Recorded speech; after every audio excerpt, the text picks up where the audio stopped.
ସନାତନୀ କହୁଥିବା ହିନ୍ଦୁ ରାଷ୍ଟ୍ରରେ ପୁଣି ଜଗନ୍ନାଥ ଦେଶରେ ଗାଈଙ୍କୁ ମାତା ବୋଲି ପୂଜା କରାଯାଉଥିବା ବେଳେ ସେ ସମୟରେ ଯେଉଁ ଘଟଣା ଘଟିଛି ଓଡ଼ିଶାର ଅନେକ ଜାଗାରେ ବିଶେଷ କରି ଯେଉଁ କିଛି ଦିନ ହେଲା ପ୍ରସାର ପ୍ରଚାର ହେଉଛି ଆପଣମାନେ ସମସ୍ତେ ଗଣମାଧ୍ୟମ ଦ୍ୱାରା ଜାଣିପାରୁଥିବେ। ପୁରୀର ସାକ୍ଷୀଗୋପାଳ ଠାରେ ଯେଉଁ ଜୟା ହୋଟେଲରେ ଗୋ ମାଂସକୁ ମଟନରେ ମିଶାଇ ଲୋକଙ୍କୁ ଖାଇବାକୁ ଦିଆଯାଉଛି ଆଉ ଲୋକମାନେ ମଧ୍ୟ ପିଓର ମଟନ ଭାବି ସେଠି ଯାଇକି ଖାଉଛନ୍ତି। ଏ କେତେ ବଡ଼ ନିନ୍ଦନୀୟ କଥା ଆପଣମାନେ ଚିନ୍ତା କରନ୍ତୁ। ନମସ୍କାର ଓଡ଼ିଶାବାସୀ, ମୁଁ ଆପଣଙ୍କର ପ୍ରିୟ କମଲ। ଆଜିର ଯେଉଁ ପ୍ରସଙ୍ଗ ରହିଛି ଭାରି ଦୁଃଖଦପୂର୍ଣ୍ଣ ଏବଂ ନିନ୍ଦନୀୟ। ଏଥିପାଇଁ କିଏ ଦାୟୀ? ପ୍ରଥମେ ତାକୁ ଆମେ ଜାଣିବା। ନା ପୋଲିସ ଦାୟୀ, ନା ସେଠିକାର ପ୍ରଶାସନ ଦାୟୀ, ନା ଯେଉଁ ଫୁଡ ବ୍ଲଗର ମାନେ ଅଛନ୍ତି ସେମାନେ ଦାୟୀ, ନା ସାଧାରଣ ଲୋକ ଦାୟୀ, ନା ହୋଟେଲ ଦାୟୀ? କହିବାକୁ ଗଲେ ଏଥିରେ ସମସ୍ତଙ୍କର ଅନ୍ତର୍ଭୁକ୍ତ ରହିଛି। ଗୋटे ଜାଗାରେ ମଟନ, ଓଡ଼ିଶା ସାରା ମଟନ ମିଳୁଛି, କୋଉଠି ଭେଜାଲ ମିଳୁଛି, କୋଉଠି ପିଓର ମିଳୁଛି। ଏଠି ଏମିତି କ'ଣ ଦଉଛନ୍ତି ସ୍ପେଶିଆଲ ରେସିପି କହିକି ଯାହାଦ୍ୱାରା କି ଗୋଟେ କ୍ୱିଣ୍ଟାଲ ମଟନ ଡେଲି ବିକ୍ରି ହେଉଛି। ଆଉ ଇଏ ସନାତନ କହୁଥିବା ହିନ୍ଦୁମାନେ ଯାଇକି ସେଠି ଖାଉଛନ୍ତି ପ୍ରତ୍ୟେକ ଦିନ। ତେଣୁ ବର୍ତ୍ତମାନ ଯେଉଁମାନେ ସେଠି ଖାଇଛନ୍ତି, ତେଣୁ ସେମାନେ ତାଙ୍କର ନିଜ ପାପକୁ ଲିଭେଇବା ପାଇଁ ସେ କ'ଣ କରିବେ? ଚାନ୍ଦଣା ବ୍ରତ କରିବେ ନା ପୁରୀରେ ଯାଇକି ଲଣ୍ଡା ହେବେ? ଏତେ ସବୁ ହେଲା ପରେ ବି ବିଜେପି ସରକାର ଏବେ ବି ଚୁପ୍ ହେଇକି ଅଛି। ଓଡ଼ିଶାରୁ ଅନେକ ମାତ୍ରାରେ ଗୋ ଚାଲାଣ ପ୍ରତ୍ୟେକ ଦିନ ୱେଷ୍ଟବେଙ୍ଗଲକୁ ହେଉଛି ଏବଂ ଅନ୍ୟ ରାଜ୍ୟମାନଙ୍କୁ ହେଉଛି। ଏହା ଉପରେ କାହାରି ବି ନିଗରାଣୀ ନାହିଁ। ବଜରଙ୍ଗୀ ଦଳ ତା ଉପରେ ଲକ୍ଷ୍ୟ ରଖୁଛି, କିନ୍ତୁ ସେଇ ବଜରଙ୍ଗୀ ଦଳ ମାଧ୍ୟମରେ ହିଁ ଅନେକ କିଛି ଚୋରାଚାଲାଣ ହେଉଛି ଯାହାକି ସାଧାରଣ ଜନତାଙ୍କୁ ଜଣା ନାହିଁ। पुलिस प्रशासन ताको साथ दौची बिना परमिशन ले बिना ये आपन को बॉर्डर पारिक अन्य बॉर्डर को केमिति जीवो? ये डेली रो घटना। काली परदिन आपन घटना देखिथिबे, गाई चालान को किछि मात्रा रे रखिबा द्वारा वर्तमान कोन होची ना गो मांस को काटी की गाड़ी कंटेनर रे लोड हेकी जाउची। गाई गले सिना धरा पड़िबो, मांस गले तो धरा पड़िबनी। ताकू मध्य किछि मात्रा रे जब्त करा जायछि, किंतु कथा होची किछिटा आखि को देखा जाउची धरा पडुची। आ जो माने धरा पडु ना प्रत्येक दिन चिंता करतु केते मात्रा रे चालान होची। आगुरु गोरु गाई अनेक किछि देखा जाउतला, किंतु वर्तमान सी भी देखा जाउ नांती। षंढ को उठे नहीं पड़ी जाउचंती, धरा पडुचंती। तेणु सेटेकार पुलिस प्रशासन जो जया होटेल सेटिकार जे अछंती आईएससी अछंती सी कोन करूथले? आज सीना जना पड़ा सी जड़े मुस्लिम व्यक्ति कहले कि सेठी गो मांस मिसा जाउची बोली, किंतु विगत किछि दिन तळु कि अनेक दिन तळु केबेठु होईची आमे तो जानिनु।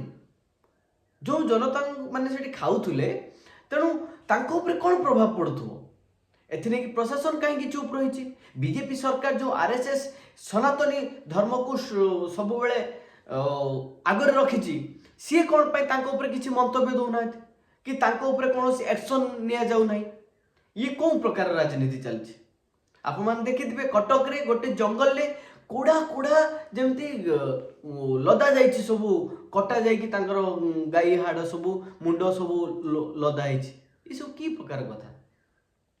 एथि नहीं काहे प्रशासन स्ट्रांग हो नहीं? सरकार को आसुचंती बड़ बड़ कथा डेली भाषण ऊपर चलुछि, कोनोसी काम तो हेई पारु नाही।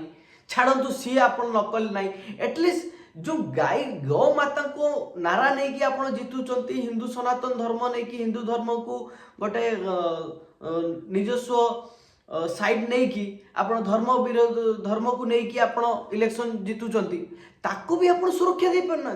जोडी गौ माता को सुरक्षा दे परना, आपण साधारण जनता को कोन सुरक्षा देबे? एथि नहीं कि आपण कोन पदक्षेप नैचंती, कोन एक्शन नौचंती?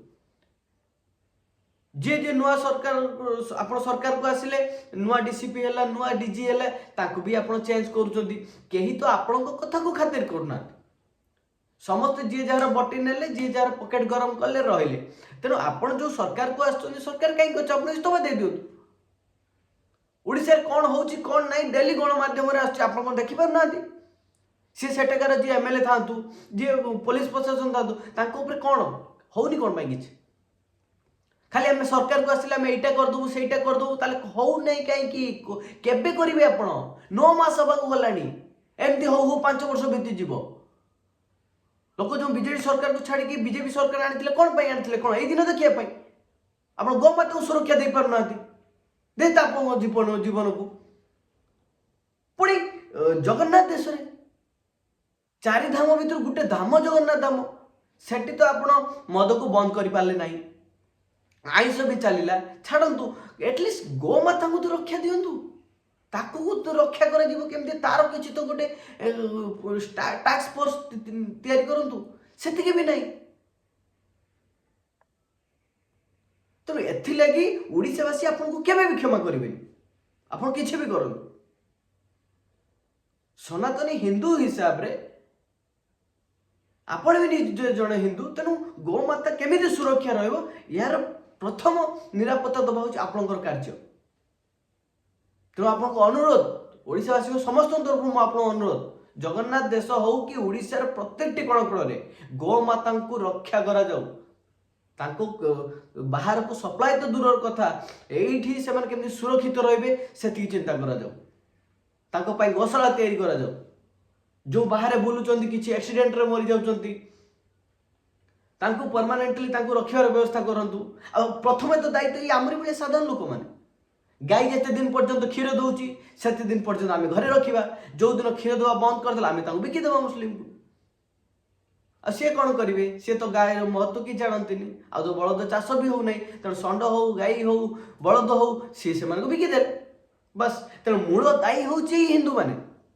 यही सनातन हिंदू जो आम कहूँ नारा न कहूँ बजरंग दल सनातनी आम हिंदू एथिपाई प्रथम दायी हूँ आमे सरकार तो पर कथा आमे जेपर्यंत आम निज गौमाता को आम सुरक्षा न देवा सरकार कौन सुरक्षा देवे सरकार तो राजनीति करेंगे से सुरक्षा देवा पर कथा तेणु आमको प्रथमे सचेतन रहिबा दरकार तेणु ओडिशार समस्त साधारण जनता अनुरोध करुच्ची गाय को बिकंतु नाही जहाँ पारिबे दीटा खाइबा को दिंतु किंतु बिकंतु नाही नले गौशाला रे छाड़ी के आसंतु अनुरोध करुच्ची रहउची जय जगन्नाथ।